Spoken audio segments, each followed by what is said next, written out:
Award-winning saxophonist Kirk Whalum is set to perform in South Africa at the Emperor's Palace. So Whalum has a career, of course, spanning nearly 4 decades of performing along the likes of Barbra Streisand, Quincy, Jarreau, Larry Carlton, and many more.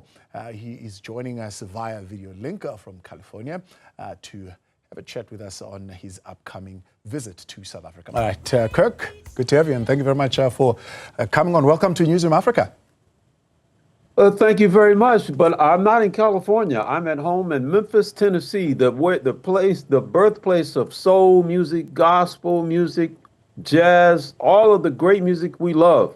Fantastic. Well, good to have you. And I suppose I wanted to start here because of just the significance of this day. I know you were Baptist for a while, your dad being your Baptist preacher, but you converted and you're now Catholic. And so I suppose this is a significant moment of reflection for you. It really is. Yeah, I never saw that coming, my friend. You know, and I always say that, you know, in a sense, I'm also still Baptist and every other thing that Jesus is attached to.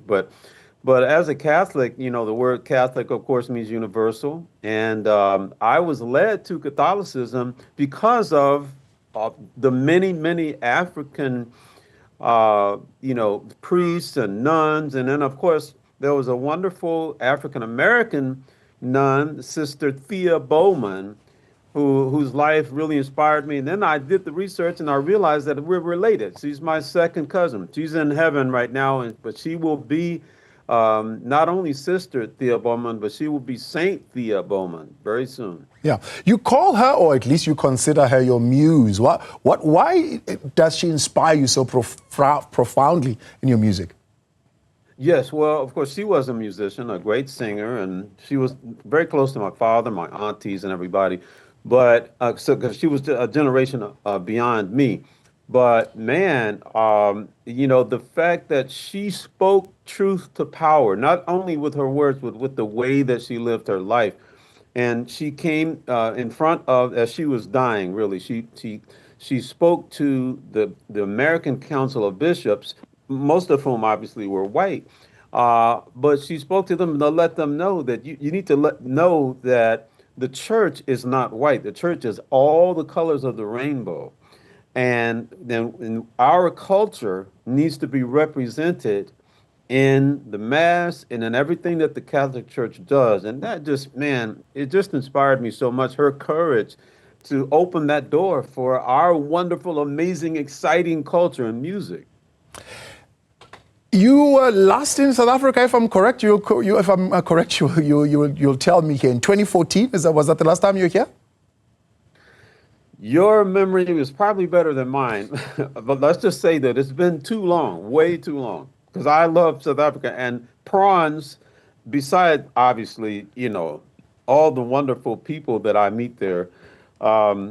It's really about the prawns and the music. It's really about the prawns and the music, certainly. And I'm looking at the art behind you. Somehow I'm thinking it is inspired by some of your visits to some of the African countries. I could be wrong. It could be something completely different.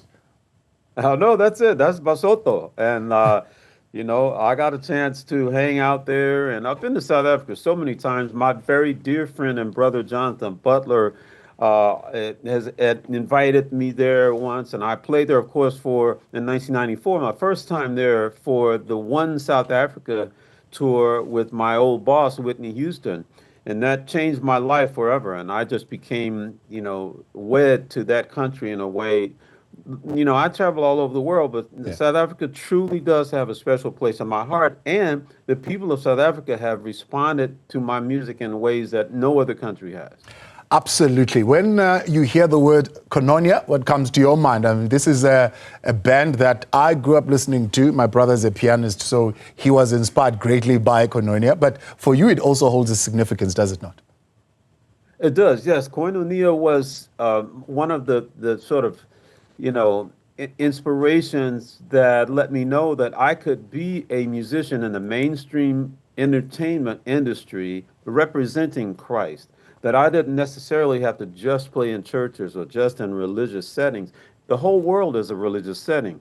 right? Because God is Jesus is Lord of the whole earth that he created, not to mention the universe. But Koinonia, all Los Angeles studio musicians, but Alex Acuna from Peru, Abraham Laborio from Mexico, all these guys ended up in Los Angeles just before the time that I got there, but they were the top level studio musicians, and they played on, you name a big artist, Al Jarreau, all those big artists, Koinonia, individually, they played on a lot of those records, but they wanted to come together and do something that was consecrated to share the message of Christ without having to sort of fold it into another kind of show. So Koinonia was my inspiration. When I do what we call gospel jazz, people say, well, you came up with that. No, I didn't, because I was listening to Koinonia. Justo Almario, the great saxophonist with that band, was one of my biggest mentors. Now, of course, you came to that because of Colombia kicking you out, and basically you had to come up with some sort of way to make a living. And of course, your girlfriend then gave you this particular inspiration to say, well, what is it that you are doing now outside of Colombia that you were doing when you were there? And of course, this came about. Yes. So Ruby is, still my girlfriend, but she's also my wife now for 45 years. But she's been my girlfriend for 52 years. And she was the one who spoke to me and said, no, you need to decide right now. She said, what is it that you can do today, now that you've been dropped by Columbia Records, that you couldn't do yesterday when you were a Columbia artist? So that moment was huge for me. I was so mad because she basically cut short my pity party. She wouldn't allow me to have it. And she wasn't having it, right? And so then I find myself answering that question. I say, well, what would I do? I would probably continue to do what Jonathan Butler and Rochelle Farrell and George Duke and I had been doing on stage anyway. We were out there playing George Duke Reach For It, just doing our thing, Jonathan Butler Lies, and just entertaining people, making them feel good.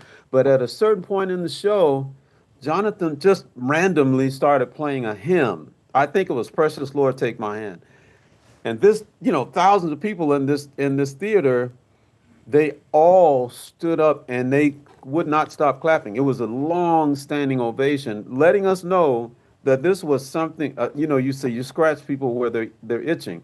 They needed that. They wanted to be touched by God's Spirit. And so that's what I decided to do in that moment. And I always say that Columbia Records dropped me, but they dropped me into my destiny, into my calling, into my purpose.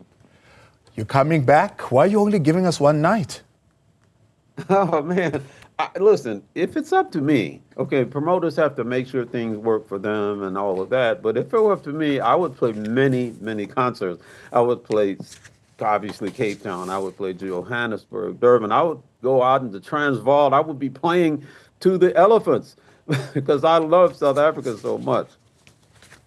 Bobo tea in the morning, of course. May 16th, but we're looking forward to it. We're going to play out with, of course, one of the songs that, I mean, if you like it, it has become synonymous with Kirk Whalum. It's that solo that you played on Whitney's I Will Always Love You. Interesting story, though. You say she gave you permission to drop her name. She says, use it. Sometimes it will help. It's not always going to help, but hey, use it anyway. What did that mean to you? Oh, she was just, very, very down to earth, and she realized the ebb and flow of the entertainment industry. Like one day, I'm a big star, speaking of Whitney, and the next day, not so much, right? It's Mariah Carey, or it's this one or that one. Or right now, for instance, it's Katy Perry is one of them. My son plays with Katy Perry. So it's like history repeating itself, my son Kyle. But yeah, she was saying, listen, okay, I'm a big deal right now, but it won't always be true. So I'm just going to stay myself. And is that what really is Kirk Whalum today? You staying yourself and being true to who you are? As much as possible.